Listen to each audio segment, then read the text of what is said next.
السلام علیکم سامعین، پروگرام نکی لو کنال تھارو میزبان طارق محمود حاضر خدمت ہے۔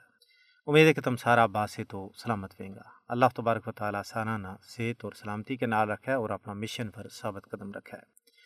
سامعین کرام، ایک پاس ہے نہ صرف پوری دنیا بلکہ بھارت کے اندر بھی جنسی تشدد کا حوالہ نال بڑی بڑی کانفرنس میں بڑا بڑا بھاشن دیتا جائیں، شعلہ بیان تقریر کی جائیں اور بڑا بڑا دعویٰ کیا جائیں کہ خواتین کو احترام کیا جائے گا اور جنسی تشدد میں ملوث افراد کے خلاف قانونی کارروائی کی جائے گی۔ ایسا قوانین بنایا جائیں گا جن پر عمل کر کے خواتین نہ جنسی تشدد تو بچایا جائے۔ لیکن اس سے بھارتی ہندو انتہا پسند حکومت کشمیر میں جنسی تشدد نہ جنگی ہتھیار کا طور پر استعمال کر رہی ہے۔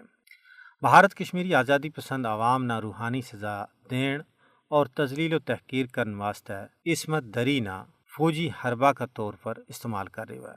1989 تو اون تک بھارتی درندہ صفت فوج نے 11,000 تو زیادہ کشمیری خواتین کی چادر عصمت نہ پامال کی ہے۔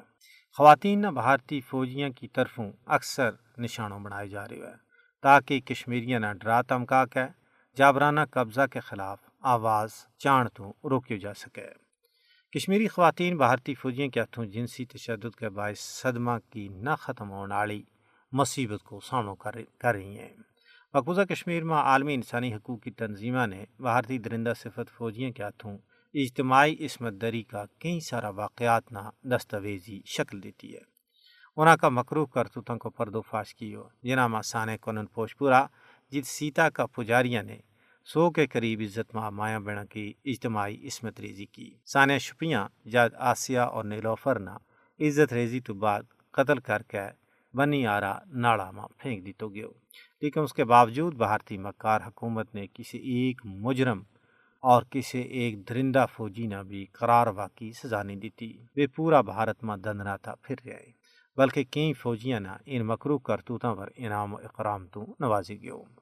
سامعین، کشمیری عوام ان دلخراش سانحات نہ کسی بھی صورت میں فراموش نہیں کر سکتے۔ اس جنگی حربہ کا طور پر استعمال ہونے والا جنسی تشدد پر قابو پان واسطے بین الاقوامی برادری نہ اپنا کردار ادا کرنا چاہیے۔ اقوام متحدہ نہ یقیناً جاگن کی ضرورت ہے اور ریاست جموں کشمیر کے اندر نہ صرف بچوں، بزرگاں اور نوجوانوں پر ظلم نہ روکنا ہے، بلکہ ریاست جموں کشمیر کی جڑی سوانی ہیں ان پر جڑا ظلم کیا گیا، ستم کیا گیا، اس نہ بھی روکنے کی ضرورت ہے تاکہ ریاست کے لوگ امن اور چین کے نال زندگی کا تیڑا گزار سکیں۔ ریاست جموں کشمیر کے اندر اس حالیہ تحریک ماں کس قدر ظلم اور جبر کیو گیو بھارت نے کیڑی درندگی کو مظاہرہ کیو، آؤ کشمیر ماں خواتین پر ظلم اور ستم کا حوالہ نال BBC کی نمائندہ عالیہ نازکی کی یہ رپورٹ سن لیں۔ کنن اور پوشپورا انڈیا کے زیر انتظام کشمیر کے دو دور افتادہ گاؤں ہیں جہاں کے مکینوں کا الزام ہے کہ 1991 میں انڈین فوج نے وہاں کی خواتین کے ساتھ اجتماعی ریپ کیا تھا۔ انڈین آرمی نے ہمیشہ ان الزامات کی تردید کی ہے۔ میں نے حال ہی میں کشمیر جا کر ان میں سے 2 خواتین سے ملاقات کی۔ اس رپورٹ میں ان کی شناخت محفوظ رکھنے کے لیے فرضی نام استعمال کیے گئے ہیں۔ 23 فروری 1991، ایک ایسی رات جو زونی اور زرینہ کبھی بھلا نہیں سکتی۔ ہم سونے کی تیاری کر رہے تھے کہ فوج آ گئی۔ انہوں نے مردوں کو باہر نکال دیا۔ کچھ نے ہمارے سامنے شراب پی۔ میری 2 سال کی بچی میری گود میں تھی۔